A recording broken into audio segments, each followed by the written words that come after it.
உங்கள் அனைவருக்கும் இனிய நத்தார் வாழ்த்துக்கள். ඔබ සියලු දෙනාටම සුබ නත්තලක්. Merry Christmas to you. Well, some of you don't believe in Christmas. Some of you don't want to celebrate Christmas. That's all right. உங்களில் சிலர் நத்தாரை நம்புவது கிடையாது. நத்தார் ஏன் கொண்டாட வேண்டும், அது வேதத்தில் இருக்கிறதா என்றெல்லாம் சொல்லுவீர்கள். பரவாயில்லை. බොහෝ දෙනෙක් නත්තල් සමරන්නේ නැහැ. බොහෝ දෙනෙක් කියනවා බයිබලයේ තුල නත්තල කියන දේ තියෙනවද? එහෙම වුණත් කමක් නේ නැහැ. இயேசுவானவர் டிசம்பர் 25 பிறக்கவில்லை, அது உண்மை, எனக்கும் தெரியும். යේසුස් වහන්සේ දෙසැම්බර් 25 වෙනිදා ඉපදුනේ නැහැ. ඒක ඇත්ත, මටත් දන්නවා. Jesus was not born on the 25th of December. Of course I know that. But the fact is that Jesus was born and I love to celebrate it. ஆனால் சத்தியம் என்னவென்றால் இயேசு பிறந்தார், அதை நான் கொண்டாட விரும்புகிறேன். නමුත් සත්‍යතාවය කුමක්ද කියලා කිව්වොත් යේසුස් වහන්සේ ඉපදුනා. අපි ඒක සමරන්න උත්කර්ෂවත් වෙමින් අපි ආසාවෙන් සිටිනවා. இன்றைக்கு நான் உங்களுக்கு இந்த நத்தார் செய்தியாக கொடுக்க போகின்றது ஒரு பொதுவான செய்தி அல்ல, ஒரு வித்தியாசமான செய்தி. ඉතින් අද දවසේ මේ නත්තල්ට මම නත්තල් පණිවිඩයක් හැටියට දෙන්නේ වෙනදා වගේ දෙන්න යන පණිවිඩයක් නෙවෙයි. ඒක වෙනස් වූ පොදු පණිවිඩයක්. My today's message is not going to be a usual Christmas message, but a different one. I'm going to teach something very different and peculiar. இன்றைக்கு நான் உங்களுக்கு ஒரு காரியத்தை கற்றுக் கொடுக்க போகிறேன், கொஞ்சம் வித்தியாசமான ஒன்று. ඉතින් මම ඔබලාට අද දෙයක් උගන්වන්න යනවා. එය වෙනස් වූම දෙයක් මේ නත්තලට. நாத்தார் என்று சொல்லும் பொழுது නත්තල කියලා කියනකොට யோசேப்பை பற்றி, மரியாளை பற்றி பேசுவோம். යෝසෙප් ගැන බොහෝ දේවල් කතා කරනවා. மரியா ගැන කතා කරනවා. When we talk about Christmas, we do talk about Joseph, Mary, shepherds and the magi. மேய்ப்பர்களை குறித்து பேசுவோம், சாஸ்திரிகளை குறித்து பேசுவோம், එඩේරුන් ගැන කතා කරනවා. ඒ වගේම ශාස්ත්‍රවන්තයන් ගැන කතා කරනවා. தேவதூதர்களை பற்றி ඒ பேசுவோம். වගේම දේවදූතයන් ගැන කතා කරනවා. We talk about the angels, we talk about Bethlehem. Well, we have a lot to talk about when we talk about Christmas. நத்தாரை குறித்து பேசும் பொழுது நாம் பேச வேண்டிய நிறைய விஷயங்கள் இருக்கின்றன. ඉතින් නත්තල ගැන කතා කරනකොට ඒ පිළිබඳව කතා කරන්න අපිට බොහෝ දේවල් තිබෙනවා. ஆனால் නමුත් இயேசு பிறந்து 8 நாட்களுக்கு பிறகு நடந்த ஒரு விஷயத்தை நான் உங்களுக்கு சொல்லிக் கொடுக்க போகிறேன். வேதத்திலே லூக்கா 2ஆம் அதிகாரத்தில் இருக்கிறது, திருப்பிக் கொள்ளுங்கள். යේසුස් වහන්සේ ඉපදිලා දවස් 8කට පසු සිද්ධ වුණා වූ සිද්ධියක් පිළිබඳව මම ඔබලාට කියලා දෙන්න යනවා. ඒ නිසා බයිබලයේ අලුත් ගිවිසුමේ ලූක් පොතේ දෙවනි පරිච්ඡේදයට පෙරලා ගන්න. Let me teach you something that transpired 8 days after the birth of Jesus, and I'm going to talk about 2 persons of who basically everybody knows, but they don't talk about. நான் 2 பேரை குறித்து பேச போகிறேன். මම පුද්ගලයන් දෙදෙනෙක් ගැන කතා කරන්න යනවා. அந்த 2 பேரையும் குறித்து அநேகமாக எல்லாருக்குமே தெரியும். ඒ පුද්ගලයන් දෙදෙනා පිළිබඳව බොහෝ දෙනාට දන්නවා. ஆனால் அநேகர் அதை குறித்து பேச மாட்டார். නමුත් බොහෝ දෙනෙක් ඒ පිළිබඳව කතා කරන්නේ නැහැ. இப்போ ஒரு சில வசனங்களை வாசித்து இந்த அழகான கதையை படிப்போமா? ඉතින් මේ බයිබලෙන් සමහරක් පදයන් කියවලා මේ ලස්සන කතාව අපි ඉගෙන ගනිමුද? Shall we read several verses from Luke chapter 2? Turn with me to Luke chapter 2, and then we will read these verses and learn something very interesting. So we are going to read verse 21 of chapter 2 in Luke. லூக்கா 2ஆம் அதிகாரம் 21வது வசனத்தை வாசிப்போம். Luke පොතේ දෙවනි පරිච්ඡේදයේ 21 වෙනි පදේ පටන් අපි ආරම්භ කරමු. பிள்ளைக்கு விருத்த சேதனம் பண்ண வேண்டிய 8ஆம் நாளிலே, அது கர்ப்பத்திலே உட்பவிக்கிறதற்கு முன்னே தேவதூதனால் சொல்லப்பட்டபடியே அதற்கு இயேசு என்று பெயரிட்டார்கள். උන්වහන්සේ චර්මච්ඡේදනය කිරීමට 8 දවස සම්පූර්ණ වූ කල උන්වහන්සේ කුසෙහි පිළිසිඳෙන්නට පළමුවෙන් දේවදූතයා විසින් කියන ලද යේසුස් යන නාමය උන්වහන්සේට තබන ලද්දේ. And when 8 days were accomplished, Read loud, speak loud. And when 8 days were accomplished for the circumcising of the child, his name was called Jesus. Why? Because according to the Jewish custom, the name of a child is given at the time of circumcision, which would fall on the 8th day after the baby is born. யூதர்களுடைய கலாச்சாரத்தின்படி යුදෙව්වන්ගේ සංස්කෘතියට අනුකූලව ஒரு ஆண் குழந்தை பிறந்த 8வது நாளிலே එක පිරිමි දරුවෙක් ඉපදිලා දවස් 8කට පසුව அந்த பிள்ளைக்கு விருத்த சேதனமும் செய்வார்கள், ඒ දරුවට චර්මච්ඡේදනයත් කරනවා. பெயரும் வைப்பார்கள். ඒ වගේම ඔහුට නාමයකුත් ලබා දෙනවා. அப்போ ஏற்கனவே தேவதூதன் மூலம் மரியாளுக்கு சொல்லப்பட்டிருந்தது அல்லவா, இயேசு யெஷுவா என்று வையுங்கள் என்று அந்த பெயரை வைத்தாய் விட்டது. ඉතින් කලින්ම මරියට කියලා තිබුණානේ දේවදූතයන් විසින් මේ පුද්ගලයාට මේ නම තියන්න කියලා. ඉතින් ඒ යේසුස් කියන නාමය අන්න ඒ ලදරුවට තබනු ලැබුවා. Now he has been named Jesus. Let's go to verse 22. 22வது வசனம். மோசேயின் நியாய பிரமாணத்தின்படியே அவர்களுடைய சுத்திகரிப்பின் நாட்கள் நிறைவேறின போது முதற் பேரான எந்த ஆண் பிள்ளையும் கர்த்தருக்கு பரிசுத்தமானது எண்ணப்படும் என்று கர்த்தருடைய நியாய பிரமாணத்தில் எழுதியிருக்கிறபடி அவரை கர்த்தருக்கென்று ஒப்புக் கொடுக்கவும். கர்த்தருடைய நியாய பிரமாணத்தில் சொல்லி இருக்கிறபடி ஒரு ஜோடு காட்டு புறாவையாவது 2 புறா குஞ்சுகளையாவது பலியாக செலுத்தவும் அவரை எருசலேமுக்கு கொண்டு போனார்கள். 22 වෙනි පදයේ සිට 23 වෙනි පදයේ දක්වා මෝසස්ගේ ව්‍යවස්ථාවේ ප්‍රකාරයට ඔවුන්ගේ පවිත්‍ර වීමේ දවස් සම්පූර්ණ වූ කල කුළුඳුල් වූ සියලු පිරිමි ස්වාමින් වහන්සේට කැපයයි කියනු ලබන්නෝය. ස්වාමින් වහන්සේගේ ව්‍යවස්ථාවේ ලියා තිබෙන ලෙස උන්වහන්සේ ස්වාමින් වහන්සේට ඔප්පු කරන පිණිසද ස්වාමින් වහන්සේගේ ව්‍යවස්ථාවේ කියා තිබෙන හැටියට කොබෙයියන් දෙදෙනෙකු හෝ පරවි පැටව දෙදෙනෙකු හෝ පූජා කරන පිණිසද ඔවුහු උන්වහන්සේ යෙරුසලමට ගෙනාවෝය. 22, 23 and 24. And when the days of her purification according to the law of Moses were accomplished, they brought him to Jerusalem to present him to the Lord.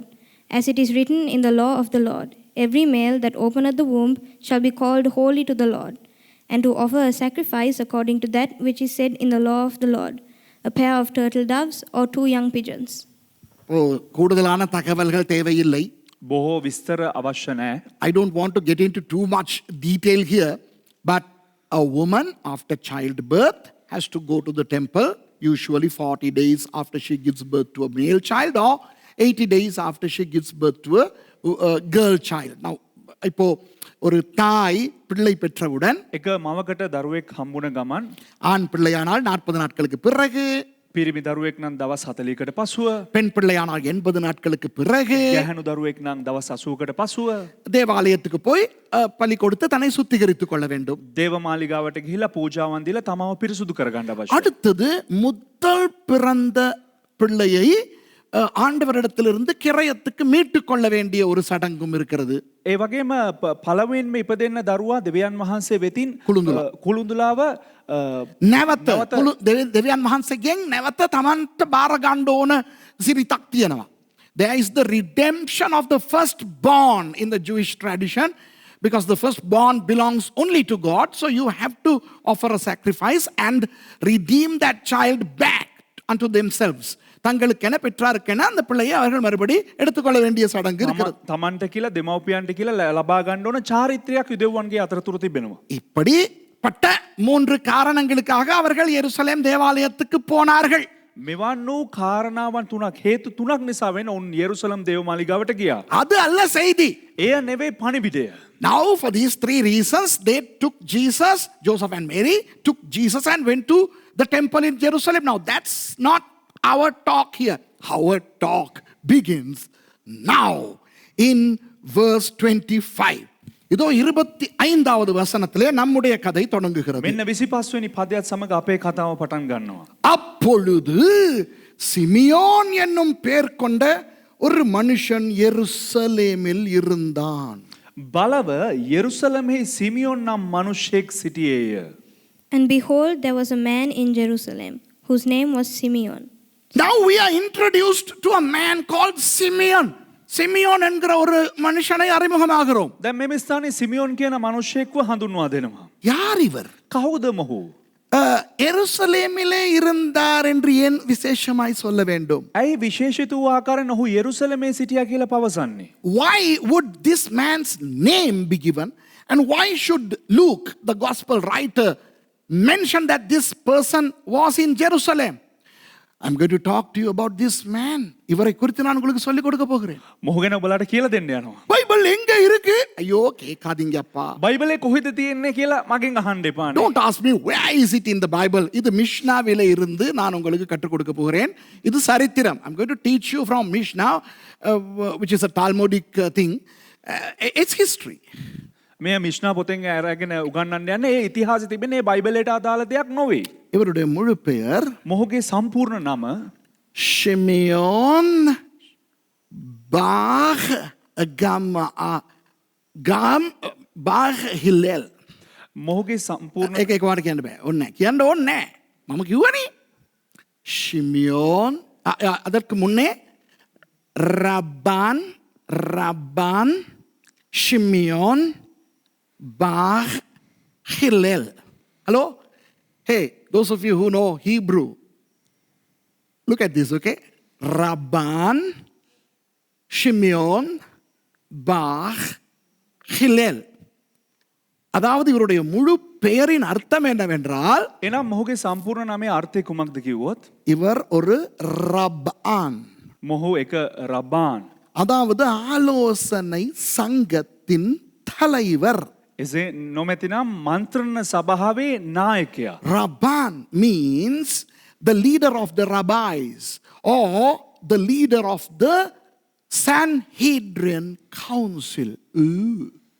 Okay, so Rabban Shimeon, ஆலோசனை சங்க தலைவர். මන්ත්‍රණ සභාවේ නායකයා. பாக் ஹிலேல், ஹிலேலுடைய மகன். හිලෙල් කියන ඒ ගුරුවරයාගේ පුත්‍රයා. He's the son of Hillel. Those of you who know New Testament history, you know about Shammai and Hillel. This guy was the son of Hillel.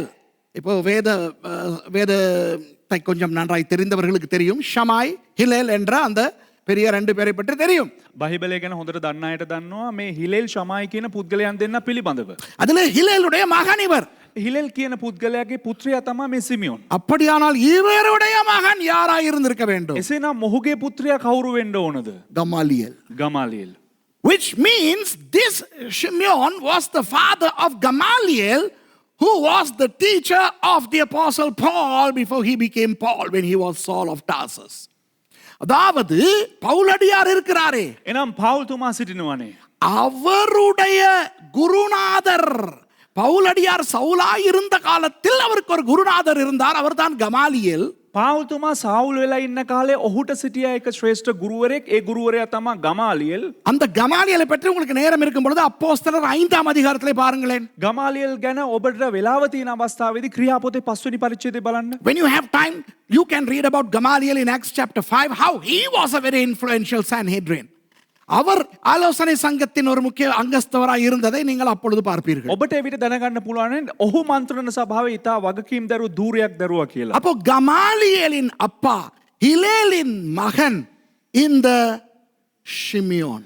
මේ ගමාලියෙල්ගේ පියා හිලෙල්ගේ පුත්‍රයා සිමියෝන්. So this Shimeon who we are talking about was the father of Gamaliel and the son of Hillel, which makes him a very, very, very educated, pious, holy, and a very well respected man.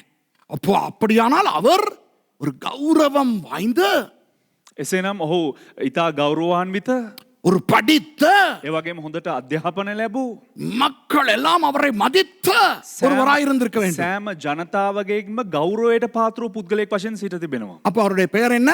ரப்பான் ஷிமியோன் பாக் ஹிலேல். இப்போ அவரை பற்றி வேதம் என்ன சொல்லுகிறது என்று அந்த வசனத்திலே தொடர்ந்து பார்ப்போம். දැන් මේ පුද්ගලයා පිළිබඳව බයිබලයේ ඉතුරු වචනවල කුමක්ද කියන්නේ කියලා බලමු. Let's continue to read about this man. அவன் நீதியும் தேவ பக்தியும் உள்ளவனாயும் இஸ்ரவேலின் ஆறுதல் வர காத்திருக்கிறவனாயும் இருந்தான். அவன் மேல் பரிசுத்த ஆவி இருந்தார். මේ මනුෂ්‍යයා ඊශ්වරගේ සැනසීම බලා සිටියා වූ ධර්මිෂ්ඨ වූ භක්තිවන්ත වූ කෙනෙක්ය. ශුද්ධාත්මයන් වහන්සේ ඔහු කෙරෙහි වූසේක. And the same man was just and devout, waiting for the consolation of Israel, and the Holy Ghost was upon him. Look at these 4 things about him. அவரை குறித்த இந்த 4 விஷயங்களை பாருங்கள். මේ පුද්ගලයා ගැන තිබෙනවා මේ කාරණා 4 බලන්න. வேதம் சொல்லுகிறது அவர் நீதியுள்ள ஒரு மனுஷன் என்று. බයිබලය ප්‍රකාශ කරනවා ඔහු ධර්මිෂ්ඨ පුද්ගලයෙක් බවට. The Bible calls him, he was a righteous man, and according to the biblical definition, righteousness means one who has a right relationship with God. வேதத்தின்படி நீதி என்பது தேவனோடையான சரியான உறவு.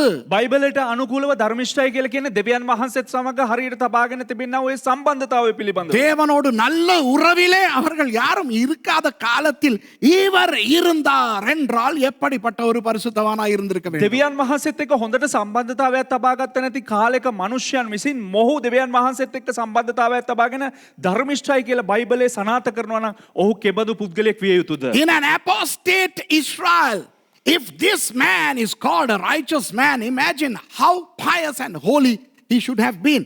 The second one is, இரண்டாவது சொல்லப்பட்டிருக்கிறது, தேவ பக்தி உள்ளவன். දෙවෙනි කාරණාව කියනවා ඔහු දේව භක්තිය තිබුණා වූ මිනිසෙක් A කියලා. godly person, he walked with God. அவர் தேவனோடு சஞ்சரித்த ஒரு நபர். ඔහු දෙවියන් වහන්සේත් එක්ක ගමන් කරවුවා වූ භක්තිවන්ත පුද්ගලයෙක්. மூன்றாவது, තුන්වෙනි இஸ்ரவேலின் ஆறுதல் வர காத்திருக்கிறவனாயிருந்தான். ඔහු ඊශ්‍රායල්ට සැනසීම ලැබෙන තෙක් බලාගෙන සිටියා. He was expecting, number 3, he was expecting the consolation for Israel, which was none other than the arrival of the Messiah. மேசியா வரும் வரை காத்திருந்தார். වෙන අන් කිසිවක් නෙවෙයි මේසියස් වහන්සේගේ පැමිණීම ඔහු බලාපොරොත්තුෙන් සිටියා. அடுத்ததுதான் என்னைய கலங்க அடிக்கிற ஒண்ணு. අනිත් එක තමයි කැළඹිල යන්නා වූ විෂය. මාව. මාව කැළඹෙන විෂය. The fourth thing flabbergasts me. It says that he had the Holy Spirit upon him. பரிசுத்த ஆவி அவன் மேல் இருந்தார். හතරවෙනි කාරණාව වශයෙන් සුද්ධාත්මයන්න් වහන්සේ ඔහු කෙරෙහි වූසේක. என்ற தெய்வம். මගේ දෙයියනේ. உங்களுக்கு தெரியுமா, பரிசுத்த ஆவியானவர் நமக்கு கொடுக்கப்பட்டதே பெந்தகோஸ்தே நாளிலே. ඔබලා දන්නවද සුද්ධාත්මයන්න් වහන්සේ අපිට ලැබුණේ පෙන්තකෝස්ත දවසේදී. The Holy Spirit was given to us at the day of Pentecost. And when the disciples were with Jesus, Jesus blew onto them and said, "You receive the Holy Spirit." சீஷர்கள் இயேசுவோடு இருக்கும் பொழுது இயேசு அவர்கள் மேல் ஊதி பரிசுத்த ஆவியை பெற்றுக்கொள்ளுங்கள் என்றார். ගෝලියෝන් යේසුස් වහන්සේත් සමග ඉන්නකොට යේසුස් වහන්සේ උන්ට මෙහෙම හුලං මෙහෙම පිඹිමින් මෙන්න සුද්ධාත්මයන්න් වහන්සේ ලබා ගන්න කියලා ප්‍රකාශ කළා. ஆனால் இப்போதான் இயேசுவை ஒரு குழந்தையாய் கொண்டு வருகிறார்கள். பார்த்தால் சிமியோன் பரிசுத்த ஆவி அவர் மேல் இருக்கிறவராய் இருந்தார் என்று வேதம் சொல்லுகிறது. දැන් මෙන්න මේ අවස්ථාව තුළ ඒ අවස්ථාවේ තමයි යේසුස් වහන්සේ ලදරුවෙක් වශයෙන් එන්නේ. අන්න ඒ අවස්ථාවේ බයිබලයේ සඳහන් වෙනවා සුද්ධාත්මයන්න් වහන්සේ සිමියෝන් සමග සිටියා කියලා. And only now are they bringing this infant Jesus to the temple? Already we have a guy who has the Holy Spirit on him. So this Simeon must be a very holy, godly, wonderful character. அப்படியானால் இந்த Simeon ஒரு பயங்கர முக்கியமான பரிசுத்தமான ஒரு நபராய் இருந்திருக்க வேண்டும். එසේනම් මේ සිමියෝන් ඉතා භයානක වූ ධර්මිෂ්ඨ වූ බලවත් මනුෂයෙක් වශයෙන් සිටිනවා. சிமியோன் என்ற பெயரினுடைய அர்த்தம் என்ன? සිමියෝන් කියන නමේ අර්ථය කුමක්ද? தேவன் எனக்கு செவி கொடுக்கிறார்.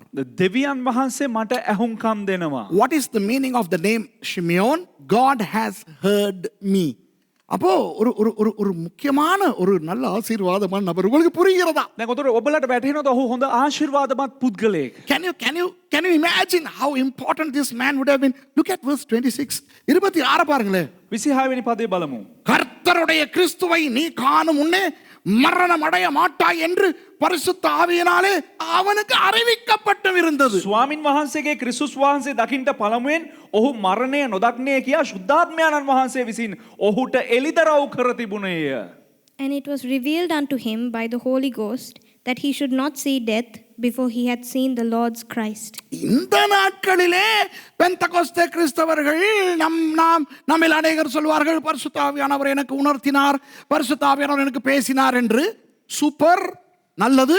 මේ දවස්වල අපේ පෙන්තකෝස ක්‍රිස්තියානි අය කියනවා ශුද්ධාත්මයන්න් වහන්සේ මට කතා කරා, ශුද්ධාත්මයන්න් වහන්සේ මට අඟවුවා. හොඳයි, බොහොම හොඳයි. I mean, today, now Christians, especially the Pentecostals, claim that the Holy Spirit taught me, He spoke to me and all that, which is all wonderful. But we are talking about before Jesus even started His ministry. Here was a guy who was informed by the Holy Spirit that you will not die until you see Yeshua HaMashiach, the Christ of God.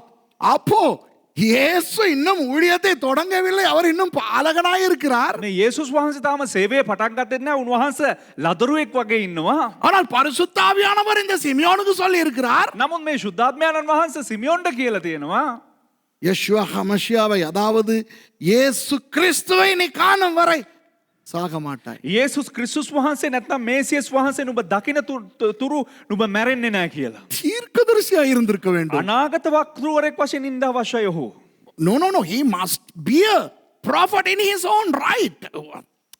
தனக்கு ஆண்டவர் பேசுவதென்றால் நான் நினைக்கிறேன் மல்கியா காலத்துக்கு பிறகு கிட்டத்தட்ட 400 வருடங்களுக்கு பிறகு நாம் வேதத்திலே சந்திக்கிற முதலாவது தீர்க்கதரிசி யோவான் ஸ்நானன் என்று சொல்லுகிறோம். ஆனால் இவர்தான் என்று நான் நினைக்கிறேன். දැන් දෙවිකැතිතුමා හිතනවා ඒ කියන්නේ මලාකි අනාගත වක්තෘවරයාට පස්සේ අවුරුදු 400 කාල පරාසයකට පසුව බොහෝ දෙනෙක් හිතනවා යොහාන් බෞතිස්ස තමයි අනාගත වක්තෘවරයා කියලා. නමුත් මේ පුද්ගලයාගේ පසුබිම දකිනකොට මොහොත් අනාගත වක්තෘවරයෙක් වගේ සිට තිබෙනවා. We all preach and teach. Even I have taught that John the Baptist was the prophet after Malachi 400 years before Christ. But I think this Shimeon was even before John the Baptist. This guy was, he was a prophet. இப்ப பாருங்க 27வது வசனம். දැන් බලන්න 27 වෙනි පදේ. Look at verse 27. அவன் ஆவியின் ஏவுதலினால் தேவாலயத்தில் வந்திருந்தான். ඔහු ආත්මයන්න් වහන්සේ කරුණ කොටගෙන දේවමාලිගාවට ආවේ. And he came by the Spirit into the temple. Perhaps the old guy was resting in his home when the Holy Spirit came and said, "Now get up, boy, go to the temple." Why? Because Yeshua HaMashiach is coming. நான் நினைக்கிறேன் இவர் நல்லா வீட்டுல படுத்துக்கிட்டு இருந்திருப்பார். මම හිතනවා ඇවිල්ලා ඔහු ගෙදර හොඳට නිදාගෙන ඉන්න ඇති வயசு කියලා. போன ஆள் தானே, වයසට ගිය පුද්ගලයෙක්නේ. ரிட்டையர் ஆகி ஆலோசனை ඔහු சங்கத்துல විශ්‍රාම ගිහිල්ලා මේ මන්ත්‍රණ සභාවෙන්. யாரும் சொல்றாரு, எலும்பு போ தேவாலயத்துக்கு போ. இன்னைக்கு அங்க இயேசு வாரார். මේ ශුද්ධාත්මයන් වහන්සේ කියන්නේ නැති ඒ සිමියෝන් උඹ ඵලයන් දේවමාලිගාවට මොනවද ස්වාමීනි මට නිකන් ඉන්න නෑ මේසියස් වහන්සේ ඇවිල්ලා තිනවා ඵලයන් කියලා කියන්න ඇති. இயேசு என்னும் பிள்ளைக்காக நியாயப்பிரமாண முறையின்படி செய்வதற்கு தாய் தகப்பன்மார் அவரை உள்ளே கொண்டு வருகையில் அவன் அவரை தன் கைகளில் ஏந்திக் கொண்டு ලදරු යේසුස් වහන්සේ ව්‍යවස්ථාවේ සිරිත ලෙස කරන පිණිස මව්පියන් විසින් උන්වහන්සේ ගෙනා විට ඔහු උන්වහන්සේ දෑතින් වඩාගෙන. And when the parents brought in the child Jesus to do for him after the custom of the law, then took he him up in his arms and blessed God. And எனக்கு இதை கற்பனை பண்ணி பார்க்கும்போது எப்படி நடந்திருக்கும்னு தெரியல. මම මේක නිකන් මේ කල්පනා කරලා බලනකොට මේක කොහොම සිද්ධ වුණාද කියලා මට තේරෙන්නේ නෑ. Well, I don't know how to imagine how these things happen. Maybe, Mary was carrying the baby and Joseph was coming and they were now coming into the temple. And all of a sudden this old man comes and he asks for the baby from the hands of Mary. மரியாளும் யோசேப்பும் வர்றாங்களா இருக்கும். දැන් මරියා යෝසෙපුත් මෙහෙම එනවා ඇති. பிள்ளைய தூக்கிக்கிட்டு ලදරුවා ඔසවාගෙන தேவாலயத்துக்குள்ள வராங்க. දේවමාලිගාවට එනවා ඇති. திடீர்னு அந்த வயசு போன ஐயா வர்றாரு. ඔන්න එකපාරටම අර වයසට ගිය අර වයෝවෘද්ධ පුද්ගලයා පැමිණෙනවා. பிள்ளைய கேட்கிறாரு. මෙහෙම ලදරුවා ඉල්ලනවා. எனக்கு தெரியல, மரியாளுக்கும் யோசேப்புக்கும் இவரை பார்க்கும்போது ஏதாவது உணர்ந்ததா தெரியல, கொடுத்துட்டாங்க. ඉතින් මට දන්නේ නෑ මේ මරියාටයි යෝසෙප්ටයි මේ ඒ පුද්ගලයාව දකින්නකොට මොනවා හැඟුණාද කියලා. නමුත් ඒ ලදරුවා දීලා තියෙනවා. அவர் அது பிள்ளை ஏந்தி கொள்றார். ඔහු ඒ දරුවව තමාගේ අතට ගන්නවා. I don't know what went through the minds of Mary and Joseph when this old man wanted the baby, but then they just handed over the baby and he took the baby Jesus into his hand. And look what he did. அவர் என்ன சொல்லுகிறார் பாருங்க. ඔහු මොනවද කියන්නේ කියලා බලන්න. தேவனை ஸ்தோத்தரித்து දෙවියන් වහන්සේට ප්‍රශංසා කරමින් and blessed God. He blessed God. ஆண்டவரே ஸ்தோத்திரம் உங்களுக்கு. දෙවියන් වහන්සේ දෙවියනි ඔබට ප්‍රශංසා වේවා. 29வது வசனம், ஆண்டவரே உமது வார்த்தையின்படி உமது அடியேனை இப்பொழுது சமாதானத்தோடே போக விடுகிறீர். 29 පදේ ඔහු කියනවා ස්වාමින් වහන්සේ දැන් ඔබගේ වචනේ ලෙස ඔබගේ දාසයා සමාදානෙන් යන්ට හරිනසේක. And said, Lord, now lettest thou thy servant depart in peace according to thy word. He is prophesying about himself. தன்னை குறித்து தீர்க்கதரிசனம் சொல்லுகிறார். ඔහු තමා ගැනම අනාගත වාක්‍ය ප්‍රකාශ කරනවා. இயேசுவை கண்டுவிட்டேன், இனி நான் சமாதானத்தோடே செத்து போக முடியும், நித்திரை செய்ய முடியும். යේසුස් වහන්සේ මම දුටුවා දැන් මට සමාදානයේ සැතපෙන්න පුළුවන්. I have seen, he is prophesying unto himself. He is saying to the Lord, you made me see the Messiah, Yeshua HaMashiach. Now I can sleep peacefully. And look at the next verse, which has an amazing mind-blowing prophecy. அடுத்த வசனத்தை பாருங்க. நம்ம ஆவி ஆத்மா சரீரம் எல்லாம் இடம் மாறுற ஒரு தீர்க்க தரிசனம் வருகிறது. ඊළඟ පදය බලන්න අපේ ආත්මය ශරීරයේ ප්‍රාණය මාරු වෙන්නා වූ එක අනාගත වාක්‍යයක් වූ වචනයක් පැමිණෙනවා. புற ஜாதிகளுக்கு பிரகாசிக்கிற ஒளியாகவும் අන්‍ය ජාතින්ට එළිදරව් කිරීමට ආලෝකයක්ද. A light to lighten the Gentiles. lighten the Gentiles. Hey, you know what? God was not the God of Gentiles. He was the God of Israel.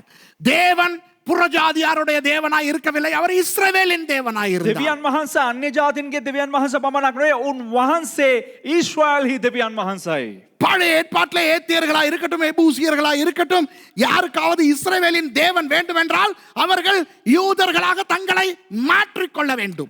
පරණ කිව්සුම තුල ඒත්තිවරුන් වේවා යබුසිවරුන් වේවා කාට හරි දෙවියන් වහන්සේව උන්ට අවශ්‍ය වුණාද ඔවුන් යුදෙව්වන් වශයෙන් තමාන්ව වෙනස් කරගන්න මාරු කරගන්න අවශ්‍යයි. In the Old Testament, if the Jebusites or anybody, any heathen wanted to become a Jew, then or come to God, they have to become an Israelite.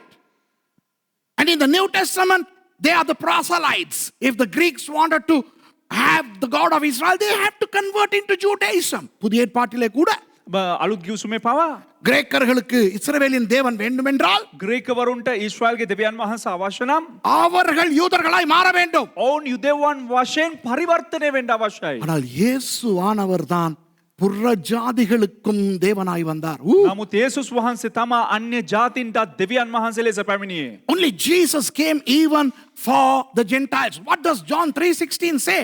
யோவான் 3:16 என்ன சொல்லுகிறது? යොහාන් 3:16 කුමක්ද ප්‍රකාශ කරන්නේ? தேவன் தம்முடைய ஒரே பேரான குமாரனை விசுவாசிக்கிறவன் எவனோ அவன் கெட்டு போகாமல் நித்திய ஜீவனை அடையும்படிக்கு அவரை தந்தருளி இவ்வளவாய் இஸ்ரவேலே அல்ல யூதர்களே அல்ல உலகத்தில் அன்பு கூர்ந்தார். දෙවියන් වහන්සේ තුනේ මේ යොහාන් 3:16 මොකද කරන්නේ? දෙවියන් වහන්සේ තමන්ගේ ඒකජාතක පුත්‍රයා දෙනතරම් ලෝකයාට ප්‍රේම කළසේක.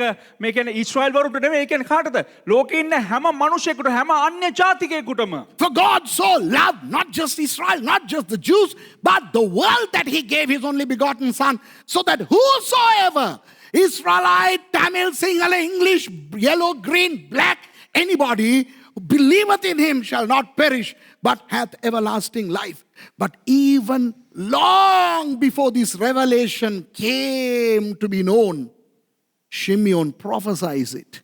இந்த தீர்க்க தரிசனம், இந்த சம்பவம் நிறைவேற எத்தனையோ தசாப்தங்களுக்கு முன்பு சிமியோன் இதை தீர்க்க தரிசனமாய் சொல்லுகிறார். මේ දේ සිද්ධ වෙන්න දශක ගණනාවට කලින් සිමිயோன் මේ අනාගත වාක්‍යයක් හැටියට ප්‍රකාශ කරනවා. புற ஜாதிகளுக்கு பிரகாசிக்கிற ஒளியாகவும் අන්‍ය ජාතින්ට ප්‍රකාශ වන්නා වූ ආලෝකයේ ලෙසත් A light to lighten the Gentiles. எங்கது உம்முடைய ஜனமாகிய இஸ்ரவேலுக்கு மகிமையாகவும் ඔබගේ ඊශ්‍රායෙල් සෙනගගේ තේජස ලෙසත් And the glory of thy people Israel. Look at the prophecy. தேவரீர் சகல ஜனங்களுக்கு முன்பாக ஆயத்தம் பண்ணின உம்முடைய இரட்சண்யத்தை என் கண்கள் கண்டது என்றார். සියලු මනුෂ්‍යයන් ඉදිරියේ ඔබ විසින් පිළියෙල කළා වූ ගැලවීම මගේ ඇස්වලින් දුටුමි කීවේය. For mine eyes have seen thy salvation, which thou hast prepared before the face of all people. All people are going to be saved. எல்லா மக்களும் ரட்சிக்கப்பட போகிறார்கள். සෑම මනුෂ්‍යෙක්ම ගැලවීම ලබන්න යනවා. என்ற தெய்வம் இது ஒரு பயங்கர தீர்க்க தரிசனமா இல்லையா? මගේ දෙයියනේ මේක භයානක අනාගත வாක්‍යයක් නොවේද? இது மாத்திரம் ஒரு நத்தார ஆராதனை இல்லை என்றால் நான் இதை குறித்தே பெரிய ஒரு சீரியஸ் பிரசங்கம் பண்ணியிருப்பேன். මේකම නත්තල් දේව මෙහෙයක් නොවේ නම් මම මේ පිළිබඳව වෙනම දේශනා මාලාවක්ම ඉදිරිපත් කරනවා. If this were not just a short Christmas service, I would be conducting a conference on this guy.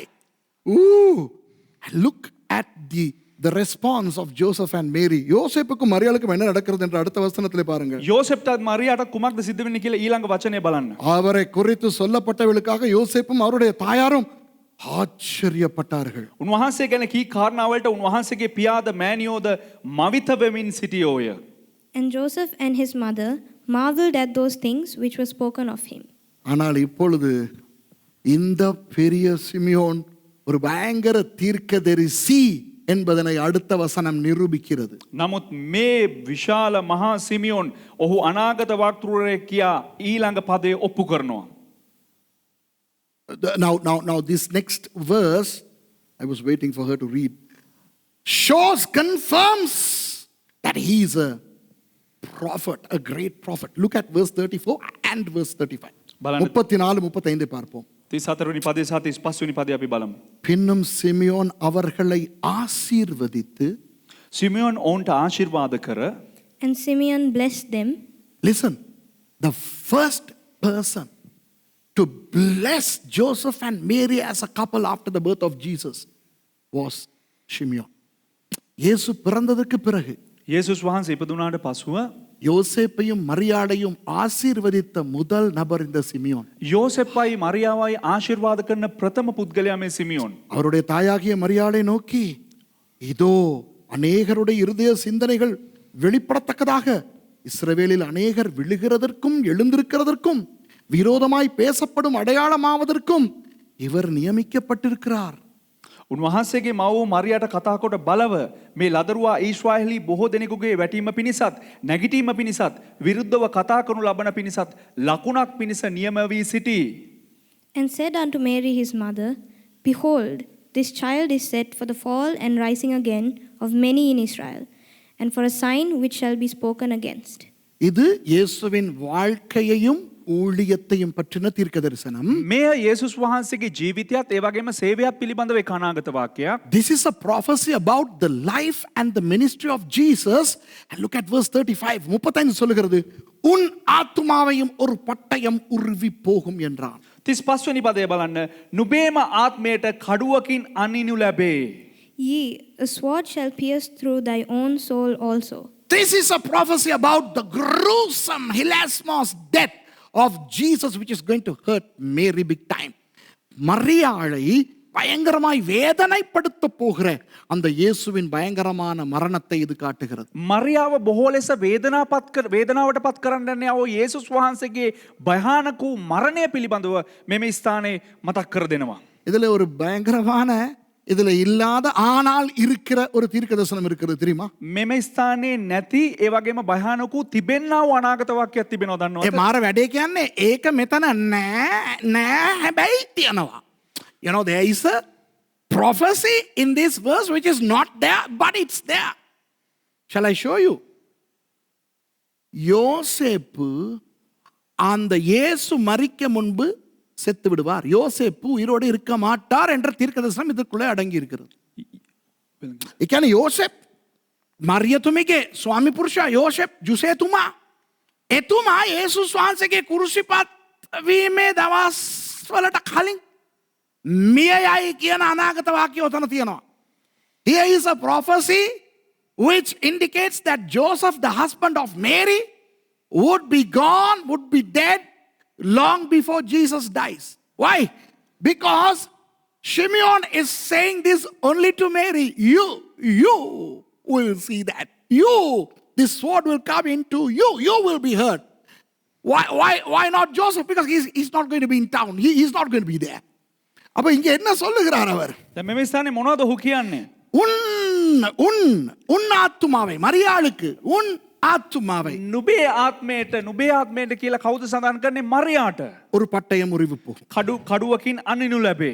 அப்போ ஏன் யோசேப்புக்கு அந்த பட்டயம் உருவி போகாது? ඇයි මේ යෝසෙප්ට කඩුවෙන් අනිනු ලබන්නේ නැත්තේ? அவர் உயிரோடு இருக்க மாட்டார் அந்த நேரம். හේතුව ඔහු ඒ අවස්ථාවේදී ජීවත් වෙලා ඉන්නේ නැහැ. அற்புதமானவர் அல்லவா ஆண்டவர்.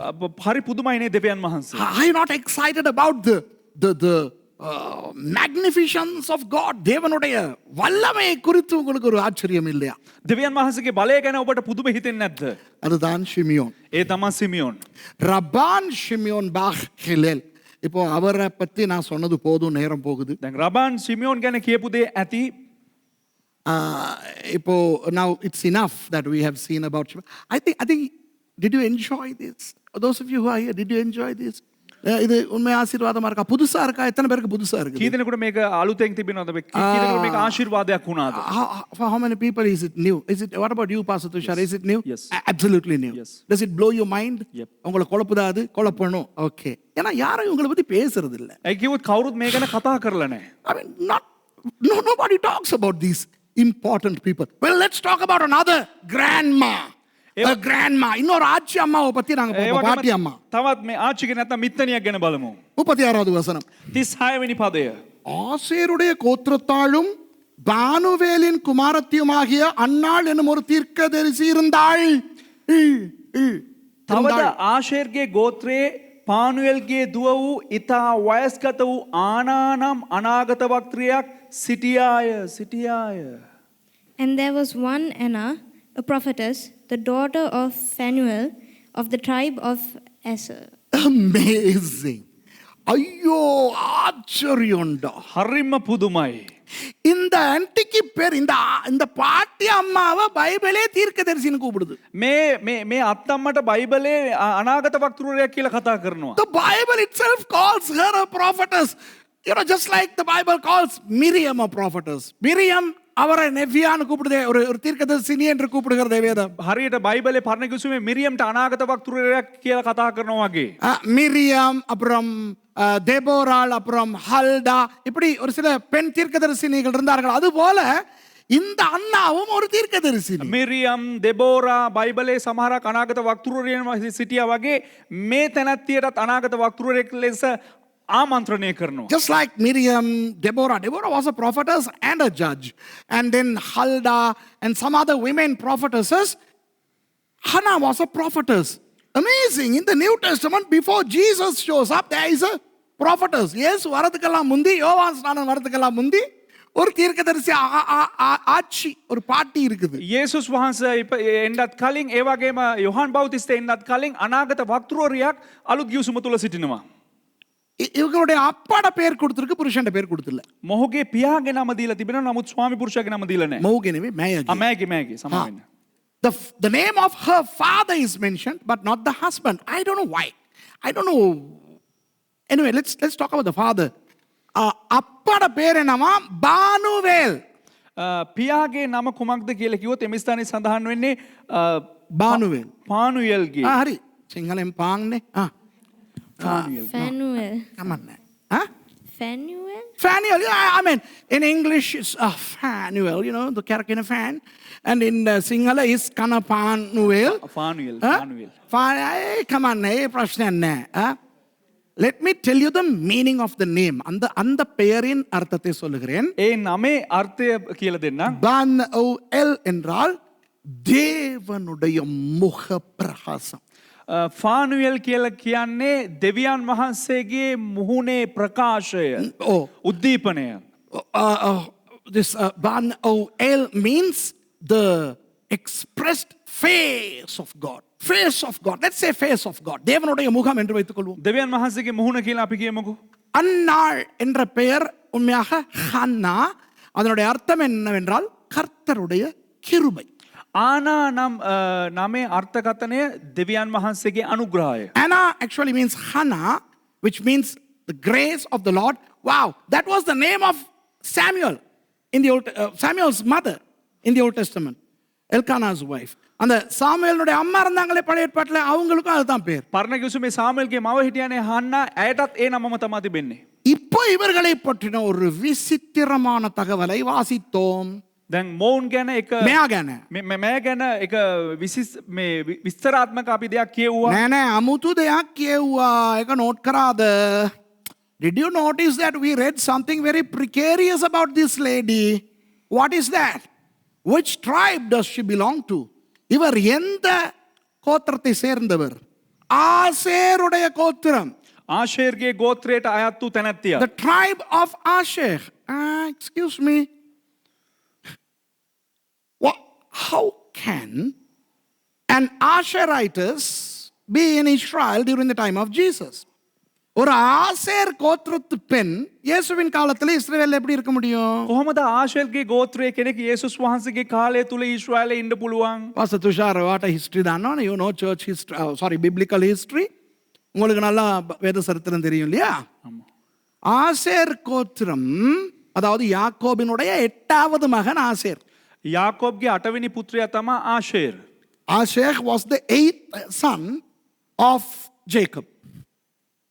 And he belongs, Asher, the tribe of Asher belongs to the 10 tribes that broke away from Israel after Solomon, right? சாலமோனுக்கு பிறகு இஸ்ரவேல் இரண்டாய் பிரிந்தது. සාලොමොන්ට පසුව ඊශ්‍රායල් දේශය දෙකට බෙදුණා. அப்போ 10 கோத்திரங்கள் வடக்குக்கு போயின.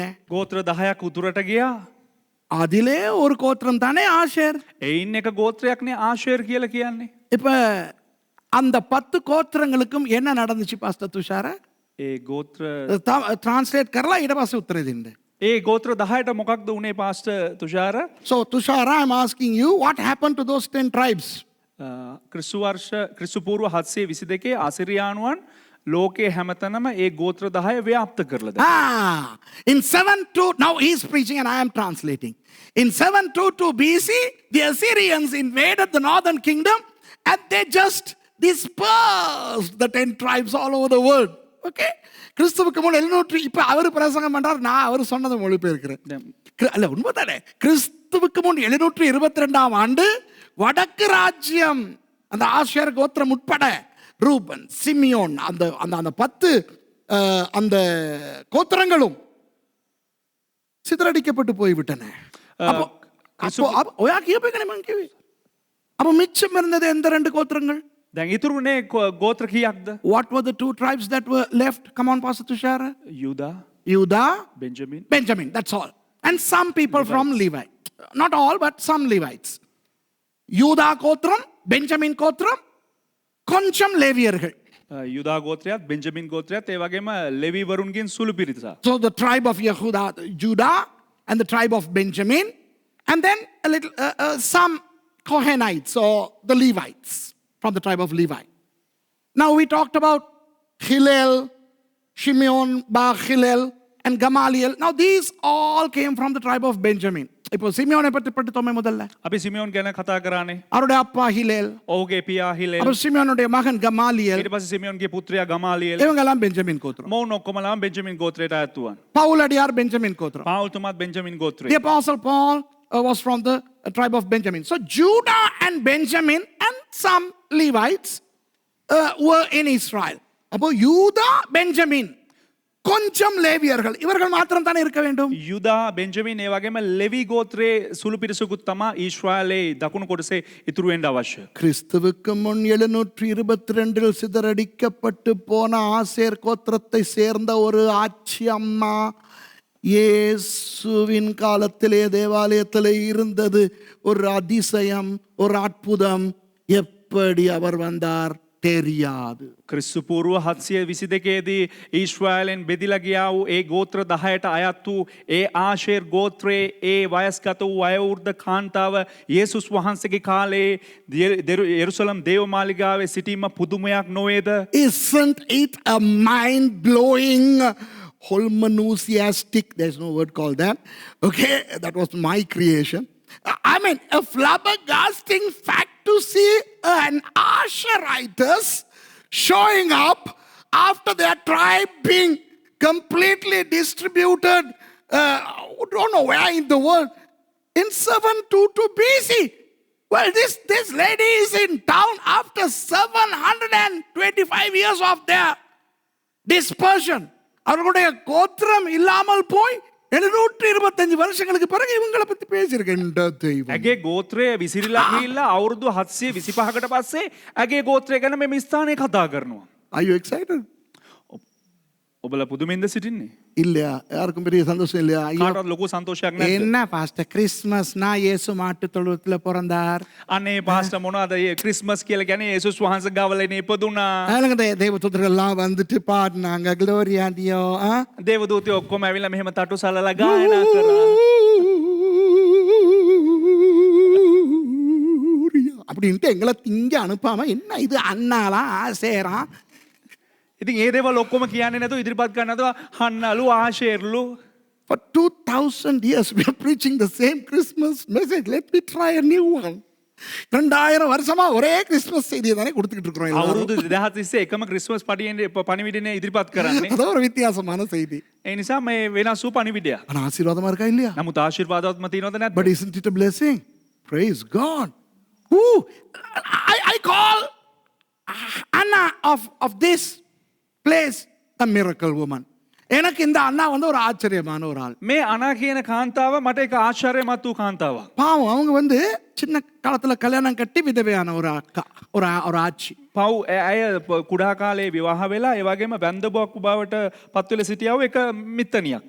Now I'm really sorry about her worldly life. Look what the Bible says.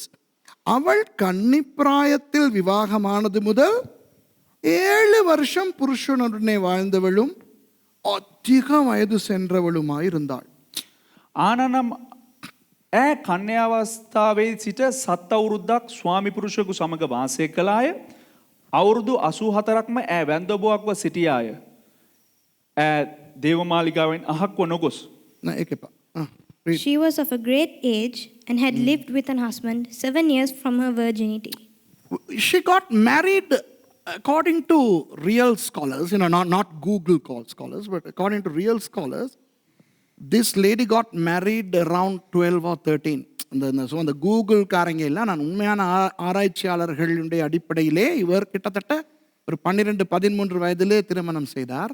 මේ සැබෑ බයිබල් ගවේෂකයන්ට අනුකූලව අර Google වල හොයන ගවේෂකයන් නොවේ ඔවුන්ගේ දැනුමට අනුකූලව මම විවාහ වෙලා තියෙන්නේ අවුරුදු 12 13ත් ඒ කුඩා වයස තුලද 7 வருஷம் கல்யாணம் கட்டி புருஷனோட வாழ்ந்திருக்காங்க. අවුරුදු 7ක් ඇය විවාහ වෙලා ස්වාමි පුරුෂයා සමග ඉඳ තිබෙනවා. The Bible says that she got married and lived as a wife for 7 years. So before she became 20, she became a widow. 20 வயது வர முதலே அவள் ஒரு விதவையாகி விட்டாள். අවුරුදු 20 පැමිණෙන්න කලින්ම ඇය වැන්දබුවක් බවට පත් වෙලා තිබෙනවා. அப்போ இவங்களோட வயசு 84 என்று அடுத்த வசனம் சொல்லுகிறது. ඊළඟ පදේ කියනවා ඇගේ වයස අවුරුදු 84ක් කියලා. Verse 37 suggests that her age must be around 84, which means from about 19 years old she lived a very holy, virtuous life. 19 வயதில் விதவையாகின அவங்க අවුරුදු 19 දී වැන්දබුවක් බවට පත් වුණා වූ ඇය ஒரு வாலிப பெண். තරුණ කාන්තාවක්. அவள் தன்னுடைய நடத்தையை எவ்வளவு அழகாய் காத்து கொண்டு வந்திருக்கிறார் பாருங்க. ඇය තමාගේ හැසිරීම කෙතරම් අලංකාරයෙන් රැකගෙන බලාගෙන තිබෙනවද? திரும்ப கல்யாணம் கட்டல. නැවත විවාහ වුණේ නැහැ. She didn't remarry. I don't know why. ஏன்னு தெரியாது. ඇයි කියලා මම දන්නේ නැහැ. எப்படிப்பட்ட புருஷன் அதுக்கு இருந்துச்சுன்னு கூட எங்களுக்கு தெரியாது. அவரோட பேர் அட்ரஸ் ஒண்ணுமே எங்களுக்கு கொடுத்தில்ல. කෙබඳු පුරුෂයෙක් සිටියද කියලා අපිට දන්නේ නැහැ. කිසිම ඔහු ගැන තොරතුරක් අපිට නැහැ. Since we don't know any detail about her husband, we don't know what sort of a husband he was and why he died at a young age. We don't know. ஏன் அவர் ஒரு வாலிப வயதுல செத்தாருங்கிறது கூட எங்களுக்கு தெரியாது. தெரியாததை நோண்டி பார்க்க வேண்டாம். ඔහු තරුණ වයසේ ඇයි මේ ගියේ කියලා අපිට දන්නේ නැහැ. දන්නේ නැති දේ අපි හාරවස බලන්න අවශ්‍යත් නැහැ. ஆனால் அவர் யாரும் இல்லாத ஒருவர் போல தெரிகிறது எனக்கு. දැන් ඇය කිසිම කෙනෙක් නැති කෙනෙක් හැටියට අපිට දැන් පෙනියනවා. கிட்டத்தட்ட ஒரு அனாதை மாதிரி. නිකන් අනාථ වූ තැනැත්තියක් වගේ. I mean, I see her, I may be wrong, but I see her more or less like an orphan. Why? The next verse says, அடுத்த வசனம் சொல்லுகிறது, ඊළඟ පදේ කියනවා ஏறக்குறைய 84 வயதுள்ள அந்த விதவை தேவாலயத்தை விட்டு நீங்காமலும் இரவும் பகலும் உபவாசித்து ஜெபம் பண்ணி ஆராதனை செய்து கொண்டிருந்தாள். வாவ். අවුරුදු 84ක්ම ඇය වැන්දබුවක්ව සිටියාය. ඇය දේවමාලිගාවෙන් අහක්ව නොගොස් රෑ දවල් දෙකෙහි निराහාරයෙන් ඉඳ යාඥා කරමින් නමස්කාර කළාය. And she was a widow of about 84 years, which departed not from the temple, but served God with fastings and prayers, night and day. What a pious woman she was. பொதுவாக ஒரு இந்த பெண் சின்ன வயதிலே திருமணம் செய்து මැය කුඩා කාලේම විවාහ වෙලා 7 வருஷத்திலே கணவனை இழந்தால் අවුරුදු 7කින් ස්වාමි පුරුෂයා අහිමි වුණා නම් இவள் விரக்தி அடைந்திருக்க வேண்டும். මැය ඒ කියන්නේ එපා වීම කලකිරීමෙන් සිටින්න අවශ්‍යයි. I mean, now that she's married at a very young age, because Jewish girls marry right after their puberty, and she lost her husband after 7 years, she should have gone crazy. She could have become very frustrated. And she must have developed an anger towards God. Why did God let this happen to me? ஆண்டவரை குறித்து கூட ஒரு கோபம் வந்திருக்கணும். அது දෙවියන් වහන්සේ කෙරෙහි පවා කෝපයක් එන්න පුළුවන් ඇයට. ஏன் ஆண்டவர் என்னுடைய வாழ்க்கையை நாசமாக்கிட்டார்? ඇයි ස්වාමීනි මගේ ජීවිතේ විනාශ කරේ? அந்த தன் வயதை ஒற்ற மத்த வாலிப பெண்களுடைய வாழ்க்கையை பார்த்து இவளுக்கு வேதனை வந்திருக்க வேண்டுமா இல்லையா? තමාගේ සම වයසේ ඉන්නා වූ කාන්තාවන් බලනකොට ඇගේ ජීවිතය ඔවුන් එක්ක සංසන්දනය කරනකොට ඇයට බොහෝ ලෙස වේදනාවක් ඇවිල්ලා ඇති. Shouldn't she have compared herself with the other lady girls her age and perhaps be very sad about her condition? ஐயோ மற்ற எல்லாம் நல்லா என் வயசு பிள்ளைங்க எல்லாம் கல்யாணம் கட்டி பிள்ளையும் குட்டியுமா அழகா இருக்கிறாங்க, எனக்கு மாத்திரம் இப்படி, அப்படி ஒரு யோசனை வராதா? எங்களுக்கு வராதா? දැන් අපිටත් ඒ වගේ සිතුවිල්ලක් එන්නේ නැද්ද? අනේ මම විතරක් මෙහෙම විවාහ වුණා, ඒ වගේ මගේ වයසේ ආයේ මේ විවාහ වෙලා ඉන්නවා, මට විතරක් ඇයි මේ වගේ දෙයක් උනේ කියලා හිතන්නේ නැද්ද? Wouldn't we compare ourselves with people like us, saying, oh, well, they are all doing fine. What about us? I mean, especially today, this Christmas, in the நத்தாரிலே මේ නත්තල් කාලය තුලත් பாருங்க, அவங்க எல்லாம் எவ்வளவு நல்லா உடுத்துறாங்க, எனக்கு உடுப்பு வாங்க காசு இல்லையே. බලන්න ඕන කොච්චර හොඳට අඳිනවද, මට ඇඳුම් ගන්න මුදල් නැහැනේ. Look at them, they are wearing beautifully, I don't have money to buy. Look how they are enjoying Christmas. Look at me, look at us, look at my family. Well, I don't have this, I don't have that, I can't go to church, I don't have any good thing to eat. All this corona, lockdown, all these things are there. ஐயோ மற்றவங்க பாருங்க நல்லா இருக்கிறாங்களே, சர்ச்சுக்கு போறாங்களே, බලන්න අනිත් අය හොඳට ඉන්නවනේ, ඒ කටි සභාවට යනවනේ, பெல்வுட்ல நல்லா தின்னு குடிச்சு ஜாலி பண்றாங்களே, බෙල් උඩ වලට ඔක්කොමලා හොඳට ඉඳලා කාලා බීලා සන්තෝෂෙන් ඉන්නවනේ. நாங்க பாருங்க எங்களுக்கு மாத்திரம் இப்படி. බලන්නකෝ ඇයි අනේ අපිට විතරක් මෙහෙම වෙලා තියෙන්නේ. இப்போ இங்கே இருக்க சில பேர் மற்றவங்களாம் லீவுக்கு அவங்க வீட்டுக்கு போயிட்டாங்க, நமக்கு நுவரலையே கூட போக முடியலையே. මේ මෙතන ඉන්න අය සමහරක් අනිත් අය ඔක්කොමලාම මේ නිවාඩු දීලා ගෙවල් වලට ඇරියවනේ, අපිට නුවර එළියටවත් යන්න බෑනේ. You know, Anna was such a wonderful woman. She used her bad condition to serve the Lord. தனக்கு ஏற்பட்ட அந்த பயங்கர அந்த விஷயத்தை கூட அவள் தேவனை சேவிக்க பயன்படுத்திக் கொள்கிறாள். නමුත් ඇය කුමක්ද කරන්නේ? ඇයට උරුම වුණා වූ ඒ අවාසනාවන්ත තත්වය දෙවියන් වහන්සේට සේවයක් ලෙස ඇය පාවිච්චි කරනු ලබනවා. தேவாலயத்தை விட்டு நீங்காமல். Wow, I love it. தேவாலயத்தை விட்டு நீங்காமல். දේවා මාලිගාවෙන් අහක් වන ගොස්. How does it say? And she departed not from the temple. She departed not from the temple. Ooh. She was there almost all the time. அந்த நேரமா அங்கேயே இருந்தாங்க. ඇය නිරතුරුවම එම ස්ථානෙම රැඳී සිටියා. அங்கிருந்து பிச்சை வாங்கிட்டு இருந்தாங்களா? එතන ඉඳගෙන හිඟා කාගෙන හිටියාද? Was she begging? There, no. இரவும் பகலும் உபவாசித்து ஜெபம் பண்ணி ஆராதனை செய்து கொண்டிருந்தார். රෑදවල් දෙකෙහිම निराහාරයෙන් ඉඳ යාඥා කරමින් නමස්කාර කළාය. Yeah, read the rest. But served God with fastings and prayers night and day. Aren't you impressed about this woman? இந்த பெண்ணை குறித்து உங்களுக்கு ஆச்சரியமா இல்லையா? මේ කාන්තාව පිළිබඳව ඔබට පුදුමයක් නොවේද? அவளும் அந்நேரத்திலே வந்து நின்று கர்த்தரை புகழ்ந்து எருசலேமிலே மீட்புண்டாக காத்திருந்த யாவருக்கும் அவரை குறித்து, அதாவது இயேசுவை குறித்து பேசினாள். ඈද ඒ පැහැීම ඇවිත් දෙවියන් වහන්සේට ස්තුති කොට යෙරුසලමේ මිදීම ගැන බලා සිටි සියලු දෙනාට උන්වහන්සේ ගැන කතා කළාය. And she coming in that instant gave thanks likewise unto the Lord, and spake of him to all them that looked for redemption in Jerusalem. She was in that scene when Simeon was there carrying the baby and prophesying and all that. This lady also joined in and she also started preaching about this Jesus to everybody. இந்த Simeon அந்த பிள்ளையை ஏந்தி මේ සිමියෝන් ඒ ලදරුවාව තමාගේ අතට ලබා ගන්න අවස්ථාවේ அந்த தீர்க்க தரிசனங்களை எல்லாம் உரைத்து ඒ අනාගත වාක්‍ය සියල්ලක්ම ප්‍රකාශ කළායින් පසුව அந்த வேலைகளை செய்து கொண்டிருக்கும் பொழுது அன்னாவும் அந்த இடத்திலே சேர்ந்து ඒ සෑම වැඩ කටයුත්තක්ම සිද්ධ වෙන අවස්ථාවේදී ආනාද එම ස්ථානයට පැමිණ இயேசுவை குறித்து அவர் மற்றவர்களுக்கு அந்த நேரமே பிரசங்கித்தார். යේසුස් වහන්සේ පිළිබඳව ඒ අවස්ථාවේදී අන් අයට දේශනා කරන්න පටන් ගත්තා. இந்த சிமியோனை குறித்தும் இந்த அன்னாவை குறித்தும் வேதத்திலே இங்கே மாத்திரம் தான் சொல்லப்பட்டிருக்கிறது. සිමියෝන් ගැනත් ඒ වගේම ආනා ගැනත් බයිබලයේ මෙම ස්ථානයේ පමණයි සඳහන් වෙන්නේ. The Bible talks about this Simeon, Hillel and Anna only here in the Bible. But I believe this message blessed you. நான் நினைக்கிறேன் இந்த செய்தி உங்களை ஆசீர்வதித்திருக்கும். නමුත් මම හිතනවා මේ දේශනාව මේ පණිවිඩය ඔබලව ආශිර්වාද කරන්න ඇති. இயேசுவின் பிறப்பு ரொம்ப முக்கியம். යේසුස් වහන්සේගේ ඉපදීම ඉතාම වැදගත්. The birth of Jesus is so important and Simeon was clinging to his life until he saw Jesus. And only after he saw Jesus that he died. He said, I'm ready to die. Simeon தன்னுடைய உயிரை கையிலே பிடித்துக்கொண்டு வயது பேராக காத்திருக்கிறார் இயேசு வரும் வரை. සිමියෝන් තමාගේ ජීවිතයේ පණනල රැකගනිමින් යේසුස් වහන්සේ පැමිණෙන්න තෙක් බලාගෙන සිටිනවා. இயேசுவை கண்ட பிறகு சொல்லுகிறார், යේසුස් වහන්සේ දැක්කට පස්සේ කියනවා இனி நான் சமாதானத்துடன் நித்திரை அடைவேன். දැන් මට සමාදානයේ සැතපෙන්න පුළුවන්. ஆகவே உலகத்திலே எல்லாருமே மறிக்க வேண்டும் தான். ලෝකයේ ඕනම කෙනෙක් මැරෙන්න ඕන තමයි. Everybody has to die in the world, but if only they have Jesus in their lives, if only they see Jesus the way Jesus need to be seen, that they can die peacefully like Simeon. இயேசுவை அவர்கள் இரட்சகராக அடைந்து Simeon இயேசுவை கண்ட விதத்திலே கண்டால்தான் யாரும் சிமியோனை போல சமாதானமாய் மறிக்கலாம். ඕනම කෙනෙකුට මැරෙන්න පුළුවන්. නමුත් සිමියෝන් යේසුස් වහන්සේ දැකලා සමාදානයේ සැතපෙන්න ඕන කියන අදහස ඇතුවා වගේ ඕනම කෙනෙක් මැරෙන්න ඕන යේසුස් වහන්සේ දැකලා ඒ ගැලවීම ලබාගෙන පමණයි. அதுபோல நாம் கிறிஸ்தவர்கள் இயேசுவை உடையவர்கள். ඒ වගේම අපි කිතුණුවන් ක්‍රිස්තුස් වහන්සේට අයිති වූ සෙනග.